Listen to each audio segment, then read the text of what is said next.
Tension करेला, पीके देसी दारू हैंडसम बनेला। कबो ना हमारा ला टेंशन करेला, पीके देसी दारू हैंडसम बनेला। कैसे मोर कटी जिंदगिया हो, यह सोचिया बिना निंदिया हो। तोहरे खातिर बाली रोवेला, तोहरे खातिर बिंदिया हो। तोहरे खातिर बाली रोवेला, तोहरे खातिर बिंदिया हो। बिंदिया हो, बिंदिया हो। तोहरे खातिर बाली रोवेला, बिंदिया हो। कबू नहीं तू पाजा धरेला, कबू नहीं लेला मजा हो। राती में हम धके तकिया के सोई, रात भर पिए लगा हो। ए राजा, अरे हे गाजा के का हो।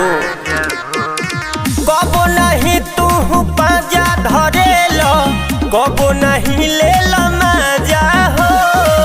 राती में हम धके तकिया सोई, राती भर पिए लत गाजा हो।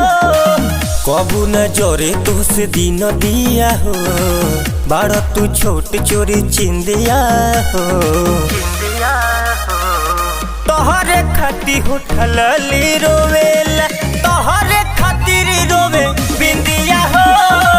तोहरे खातिर काना बाली रोवेला, तोहरे खातिर बिंदिया हो। बिंदिया हो, बिंदिया हो, बिंदिया हो। बाली बाली बाली बाली रोवे रोवे रोवे रोवे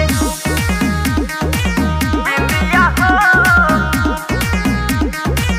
बिंदिया हो। सोरहो सिंहार के विचार तनी कर, सुन तू पिंटू परवीन हो। अर्जुन दीवाना के साथ तू छोड़ा, प्यार कोइल भइल कई दिन हो। प्यार करे जा, अरे बड़ा दुख में बानी हो। सोरहो सिंहार पर विचार तू कर, सुन तू पिंटू परवीन हो। अर्जुन दीवाना के साथ तू छोड़ा, प्यार कोइल भइल कई दिन हो। पीके बोले ल तू हिंदिया हो, देखे लगे ल चौहान इंडिया हो। खाना खातिर हमर थाली रोवेला, तोहरे खातिर रोवे बिंदिया हो। तोहरे खातिर काना बाली रोवेला, तोहरे खातिर रोवे बिंदिया हो। Anjali digital recording studio Madarpur.